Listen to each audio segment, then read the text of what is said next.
Hi, welcome to the video training of React ES6. So what is ES6? ES6 stands for ECMAScript 6. ECMAScript was created to standardize JavaScript and ES6 is the sixth version of ECMAScript. It was published in 2015 and is also known as ECMAScript 2015. Why should I learn ES6? React uses ES6 and you should be familiar with some of the new features like classes, arrow functions and variables like let, const and var. ECMAScript 6 introduced classes. A class is a type of function, but instead of using the keyword function to initiate it, we use the keyword class and the properties are assigned inside a constructor method. A simple class constructor is shown below. Okay, a class of car is created and then a constructor is declared within the class. Okay, as if you have seen the previous lectures, we have created some files and I'm going to edit the same file here, which is index.js from the previous project, and I'm going to write the code here of this class car constructor. Okay, it receives a name and it assigns the name to the brand variable. Okay, now you can create objects using the car class. Create an object called myCar based on the car class. So we can simply create a new object called myCar and using the new keyword and pass in the name of the car model or brand, that is Ford. Note the constructor function is called automatically when the object is initialized. Let's save this file and I'm going to run our project here. npm start. Okay,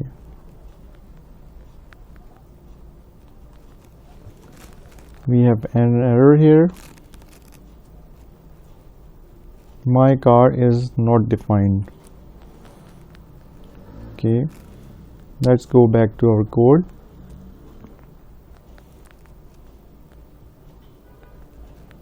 Okay, it says my car is not defined. Let's console.log my car and let's give it a variable here. Save this file and run it again. We have more errors here. Okay, to get the value of the brand name of the car, we need to introduce another method called present, and within that method we are going to return a string I have a plus concat it with this dot brand. Okay, and let's create the myCar check, pass the Ford. Okay, and here we can set this to myCar dot present and let's run it in the browser. See, we got I have a Ford. Let's change it to Toyota. Save the file and we have I have a Toyota. So that's how the class and objects work within React.js. To create a class inheritance, use the extends keyword. A class created with the class inheritance inherits all the methods from another class. Create a class named model which will inherit the methods from the car class. Okay, this is our existing class car the constructor and a present method.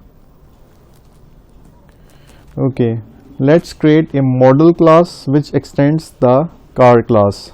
So let's define it here. Class model extends car.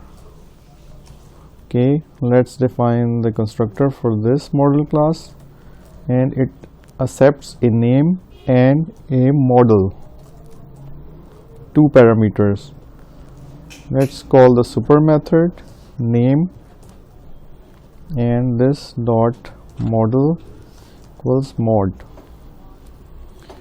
Note that the super keyword is basically calling its parent class, which is car, and when the constructor of the super class is being called, the name is being set to the brand property of the parent class. Now I'm going to create another method show within the model class, and it will return this dot present plus it is a, and plus this dot model. Okay,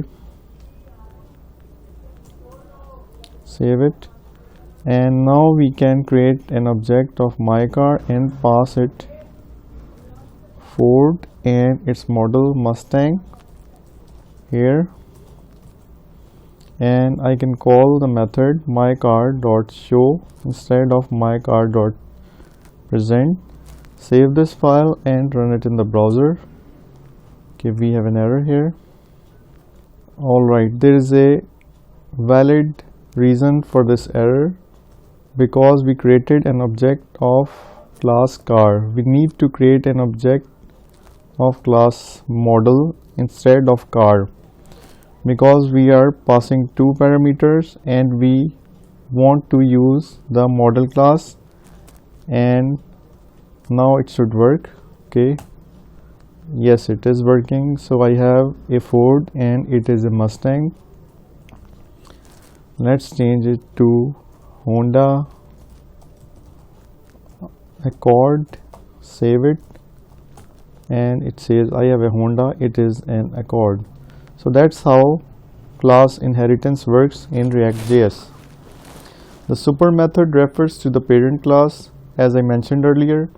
By calling the super method in the constructor method, we call the parent's constructor method and get access to the parent's properties and methods.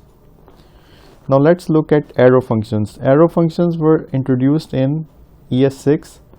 Arrow functions allows us to write shorter function syntax. Before we had to write hello equals function and return hello world. With arrow function we can say hello equals brackets and then an arrow, and then we can say return hello world. It gets shorter. If the function has only one statement and the statement returns a value, you can remove the brackets and return the keyword. Arrow functions return value by default, so we can only say hello equals brackets and arrow function hello world. Remember that this only works if the function has only one statement. So we can say hello equals brackets arrow function and hello world. I'm going to assign this to, let's comment this for some time.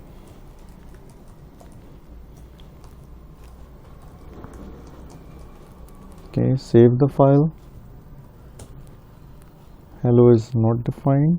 Okay, let's call it var hello. Save it. Okay, have an error here. Compiled with warnings.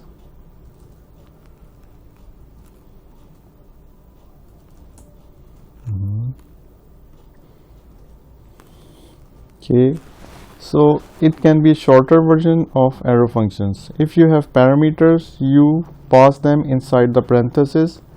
Arrow functions with parameters hello equals brackets val and arrow function hello plus val. In fact, if you have only one parameter, you can skip the parenthesis. Okay, let's open the console here and to say hello equals val equals hello plus val. Okay, see, we have returned it here, and I can say hello and it returns hello plus val. So hello now holds the value hello plus val. So this is how you can use the shorter versions of arrow functions. Now what about this keyword? The handling of this keyword is also different in arrow functions compared to regular functions. In short, with arrow functions there are no binding of this. In regular functions, this keyword represented the object that called the function, which could be the window, the document, a button, or whatever.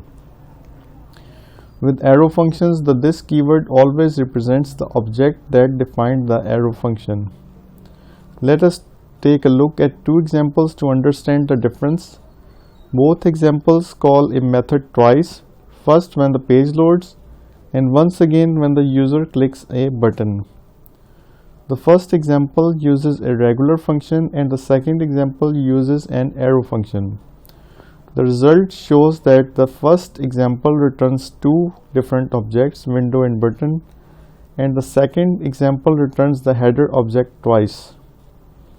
Now let's look at this example. With the regular function, this represents the object that called the function. So we have a class header, we have a constructor, we say this dot color equals red, and then there is a regular function, change color equals function, and document dot get element by id demo dot inner HTML plus this. Okay, I'm going to create another class here. Okay, class header, constructor, and within this constructor I am going to say this dot color equals red. Okay, and then there is a regular function, says change color equals function, and document dot get element by id demo dot inner HTML plus equals this.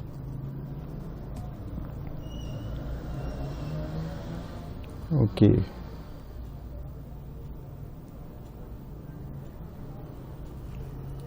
and let's create an object of the header class, new header. The window object calls the function window dot add event listener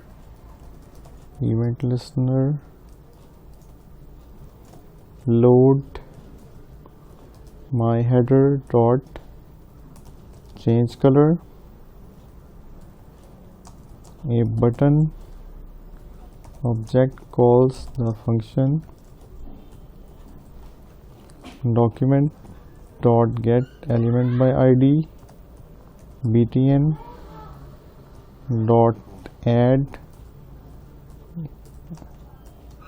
event listener, click my header dot change color. Okay, let's save this file and open index.html because we need to do some amendments in this file as well. We need a demo div here. Okay, and we need a button here as well with an id of btn button Save this file. Okay.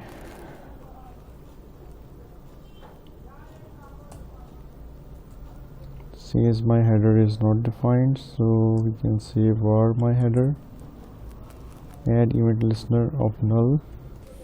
With an arrow function, this represents the header object no matter who called the function. So in the change color function, we can use an arrow function, change color equals brackets and arrow function document.get element by id demo.innerHTML and this. And the rest of the code stays the same. Remember these differences when you're working with functions. Sometimes the behavior of regular functions is what you want. If not, use arrow functions. Now let's look at variables. Before ECMAScript 6, there were only one way of defining your variables, with the var keyword. If you did not define them, they would be assigned to the global object. Unless you were in strict mode, then you would get an error if your variables were undefined. Now with ECMAScript 6, there are three ways of defining your variables: var, let and const. Var is a keyword for defining a variable, var x equal 5.6. If you use var outside of a function, it belongs to the global scope. If you use var inside of a function, it belongs to that function. If you use var inside of a block, for example a for loop, the variable is still available outside of that block. Var has a function scope, not a block scope. Let's look at the let keyword. The let keyword is used to define variables and it has a block scope. Let is the block scope version of var and is limited to the block where it is defined. If you use let inside of a block, for example a for loop, the variables is only available inside of that loop. Then at the end we have const. Const is also used to define a variable that once it has been created, its value can never change. Const has a block scope. Const is basically used to define a constant. That was all about React.js ECMAScript 6 properties and things which you can use while programming in React.js. I hope that you have liked this video, and don't forget to subscribe to my channel. See you next time with a new topic in React.js.